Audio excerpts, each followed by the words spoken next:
Nah, bisnis kuliner di tahun 2022 dengan tahun-tahun kemarin ya, apalagi di zaman dahulu itu beda banget ya. Beda banget strateginya, beda beda banget dengan kebiasaan orang-orang pada saat sekarang ini. Itu. Terlebih lagi dengan setelah adanya pandemi dan sebagainya, itu membuat semua orang itu mulai berubah dalam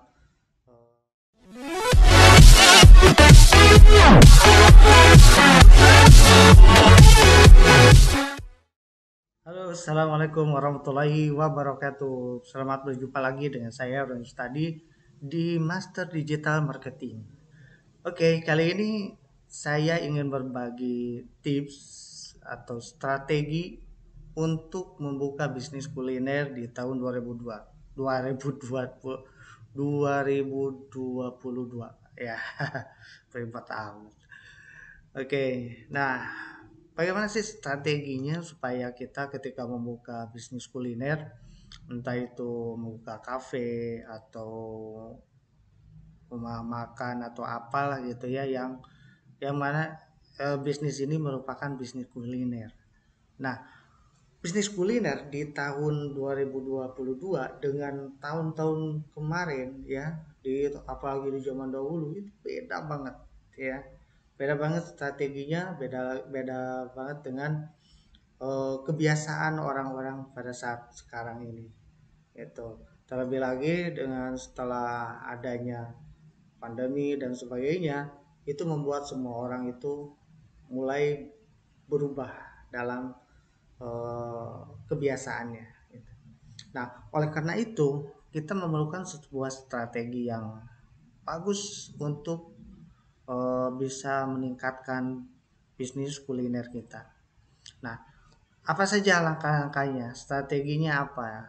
Yang pertama, pastikan rasanya enak. Udah jelas, rasa itu number one. Oke, jadi sebagus apapun kita melakukan promosi, ya, kalau misalkan kita tidak eh, rasanya diabaikan, tetap aja.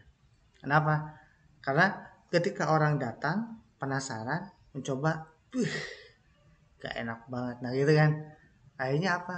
Orang ya secara perlahan. Orang kalau sudah tahu saya gak enak, jangan ke sana, gak enak. Akhirnya apa? Ya sepi. Gitu. Makanya rasanya harus tetap number one ya. Kemudian yang kedua memiliki varian rasa. Jadi kita harus selalu berinovasi. Kalau kita ingin maju di bisnis kuliner, tentunya kita harus bisa memainkan rasa dan kita membuat varian-varian yang enak, unik ya, dan juga berbeda dari yang lainnya. Itu. Jadi ketika orang merasakan masakan kita itu beda dan itu tidak membosankan gitu. Itu nomor dua ya. Kemudian oh salah ini nomor tiga ya, tiga. Kemudian ini empat. Sorry, ada parah nih ya. Empat lima dan ini enam. Oke. Nah, kemudian yang ketiga, sediakan tempat yang menarik, nyaman, bagus buat orang selfie dan strategis. Oke, jadi kalau dulu yang penting rame, banyak orang yang lalu lalang, itu sudah bagus. Tapi kalau sekarang tidak hanya untuk tempat yang strategis saja, tapi lebih dari itu, minimal ketika orang sudah makan-makan itu bisa selfie ya, itu bisa foto bareng dengan angle yang bagus gitu. Dan kebanyakan eh, tempat-tempat kuliner yang unik itu banyak yang dikunjungi gitu. Ya saya juga gitu kan kalau main ke mana gitu kan, oh nah ini ya tempatnya bagus nih, nah ini tempatnya nyaman ya gitu kan, wah kalau buat foto-foto bagus ya gitu. Nah itu jadi Misalkan kita cuman jualan bakso gitu ya, bakso tapi di dalamnya bukan hanya bakso gitu loh. Ada es krimnya, ada es campur dan sebagainya gitu. Terus dari tampilan bakso ini juga menarik gitu kan, namanya unik ini bikin orang penasaran.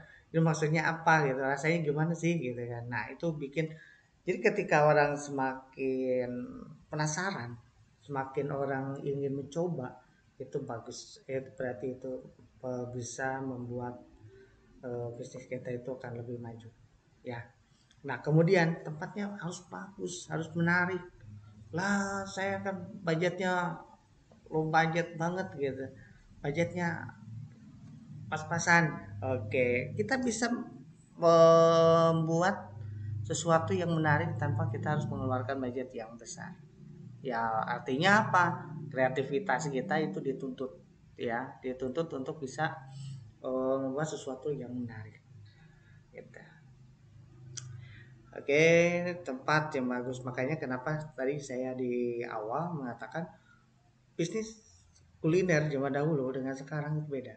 Ya itulah bedanya. Orang nggak sekadar untuk makan, bukan karena lapar, bukan karena apa. Kadang orang itu membuat sesuatu yang eh, datang ke tempat kuliner itu kan, ke tempat makan itu ya buat nambah gengsinya gitu kan. Apa atau kita mau ada sebuah pertemuan dengan klien dengan apa gitu kan, dan supaya lebih enak lebih nyaman tentunya mereka mencari tempat yang bagus, dan ketika orang mendokumentasikan ketika dipoto eh mantap gitu kan tempatnya. Nah, makanya di sini bukan sekedar makan, bukan sekedar untuk rasa dan bisa menjadi kenyang, tapi juga mata pun bisa terpuaskan gitu dengan tampilan-tampilan yang menarik. Gitu. Dan supaya bisa menarik seperti apa, ya itu tugas Anda untuk membuat sesuatu yang sekreatif mungkin, ya. Itu. Oke, kemudian yang kelima, kita harus mulai jangan gaptek ya. Kita harus jangan alergi dengan teknologi. Ya, dan sekarang itu kita harus mulai untuk memanfaatkan layanan GoFood atau GrabFood atau layanan lainnya yang sejenis dengan yang dua tadi saya sebutkan gitu. Jadi apapun itu bentuknya, apapun itu layanannya, kita coba masuki dan kita gunakan layanannya. Dan tentunya itu akan bisa menambah kepada layanan dan juga menambah eh, penghasilan kita di penjualan penjualan kita di bisnis yang sedang kita jalankan itu, ya. Nah, dan terakhir yang keenam, lakukan promosi dengan strategi yang tepat serta materi yang powerful. Nah, jadi walaupun makanannya enak, tempatnya bagus, kalau tidak kita promosikan, ya, tanpa kita promosikan, tanpa kita memberi tahu orang bahwa di sini, di sini ada yang bagus, di sini ada yang menarik, ini ada yang unik, ada yang enak dan rasanya beda dari yang lain gitu. Orang mana tahu kalau kita tidak mempromosikannya, ya. Makanya kita harus membuat promosi, dan semua orang itu melakukan promosi dengan strateginya masing-masing, dan kita harus bisa membuat strategi yang bagus, materi yang apa ya, materi yang menarik. Jadi sehingga orang ketika melihat iklan kita, wah gitu. Jadi buat orang itu bikin wow gitu kan. Jangan oh gitu. Oh ada ya di sini ya. Cuma gitu doang, jangan. Jadi kita harus membuat sesuatu yang menarik, bikin orang penasaran, dan orang makin penasaran dan penasaran untuk mencoba. Itu, dan tentunya oh ya yang keempat, tuh yang keempat, membuat promo yang menarik serta beda dari yang lain. Artinya kita membuat promo itu jangan standar diskon 50%, jangan. itu udah pasti.